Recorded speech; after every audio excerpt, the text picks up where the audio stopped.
There's been a bit of tension in Tokyo amid the celebrations over Brisbane's Olympic win. AOC President John Coates has ordered Queensland Premier Anastasia Palaszczuk to attend the Tokyo opening ceremony, even though she'd already said she wouldn't. Have a look at it. You are going to the opening ceremony. I'm still the Deputy Chair of the Candidate Leadership Group, and so far as I understand, that there will be an opening and a closing ceremony in 2032, and all of you have got to get along there and understand the traditional parts of that, what's involved in an opening ceremony. So none of you are staying behind and hiding in your rooms, all right? I don't want to offend anybody, so...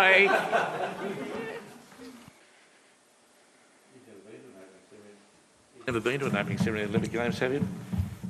You don't know the protocols. I think it's part of it's a very important lesson for everyone here. The opening ceremonies cost in the order of $75 million to $100 million. It's a major exercise for any organising committee.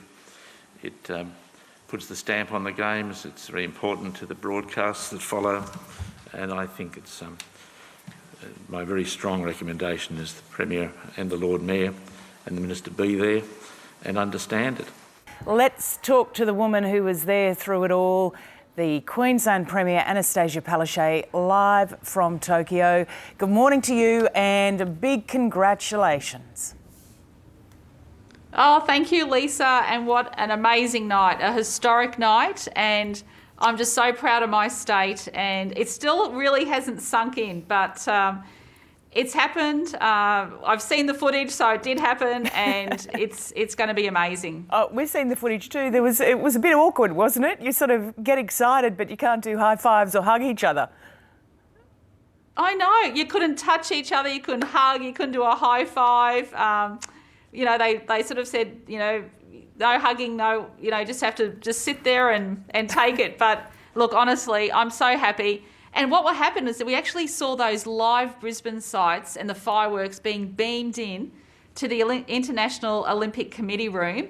And every single committee member was on their feet, I think, like clapping. Like they just loved the presentation. They loved seeing the smiling faces back home, and it was a very good night. Lots of members were coming up to me afterwards saying, well done, congratulations, one of the best presentations they've ever seen. So a lot of work went into it behind the scenes, a lot of work. Yeah, and a lot of work to go now. You've got 11 years at least. A lot of countries sign up for Olympics and then discover by the time they're hosting them that the world has changed. Just look at Japan. So it is still a gamble, isn't it, to take on an Olympics in this day and age?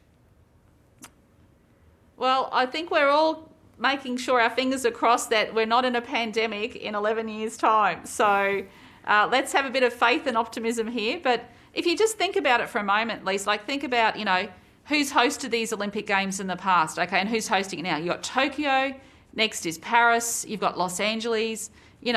These are world cities. Now, Brisbane is a mid-sized city, and what the Olympic movement is saying is with their new norm protocols, mid-cities can actually apply for the Games and get them under their new protocols. So we have already 84% of the existing venues. This was seen as a huge positive to the Olympic movement.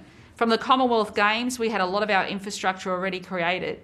And the fact that we worked very well with South East Queensland, but also incorporating Cairns, Townsville, Toowoomba, our regional centres, to present a really cohesive plan about how we can put on a different kind of games. So it's going to put Brisbane, Queensland, firmly on that international world map, and the tourism benefits down the track would be absolutely phenomenal. The trade investment that comes with it, it's something like $17 billion of economic benefit that Queensland will reap. And already banks are putting out statements welcoming the fact that we've got the Games and saying that's going to add to confidence and investment as well into Queensland. Premier, we've been playing some footage this morning from a press conference overnight where John Coates was pretty insistent about you turning up at the opening ceremony. It's a bit tricky to work out what's going on when you've got masks on. We don't know what's happening behind those masks. You didn't look happy about the exchange. What was it all about?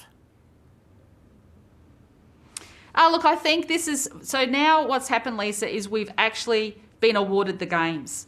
Yeah, so but I'm talking about the exchange with John Coates.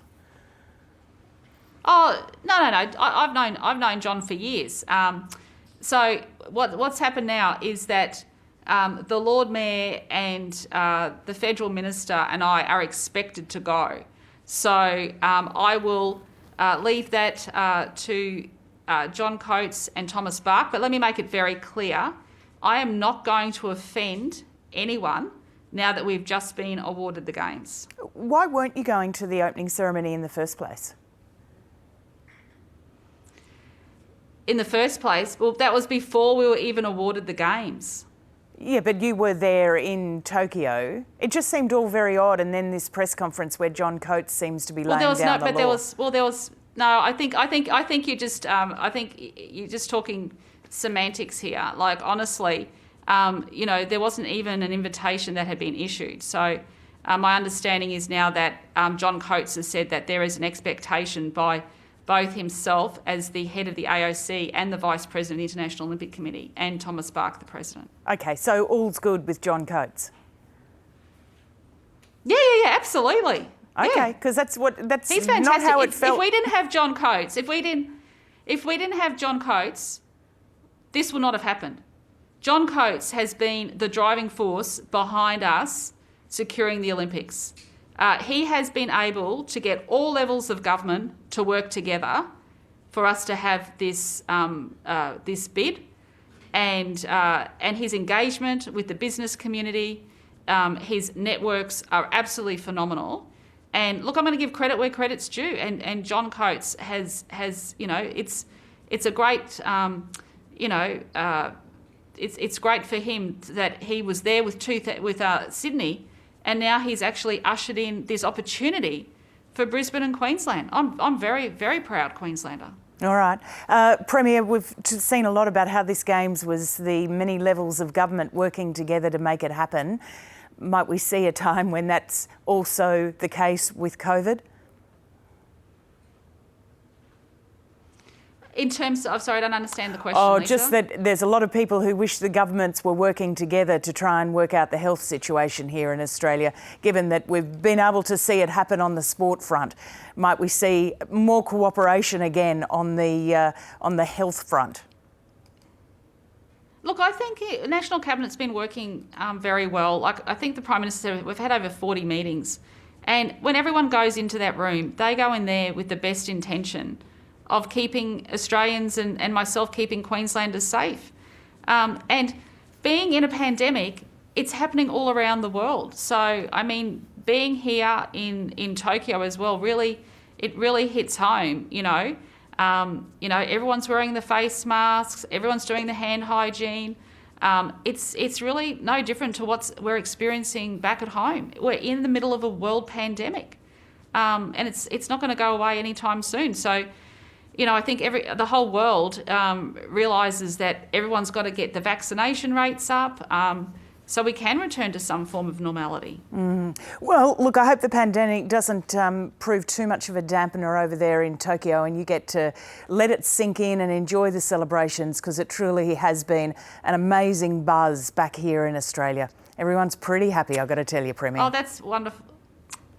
That's wonderful to hear, and it's good to have some good news in the midst of a pandemic, that we have something to look forward to in our future. And to those boys and girls that are sitting at home thinking one day that they could compete on the world stage, to give them that opportunity and their families to be able to see that on home soil, to have those Cathy Freeman moments, it makes it all worthwhile. It sure does. Premier, thanks for your time this morning.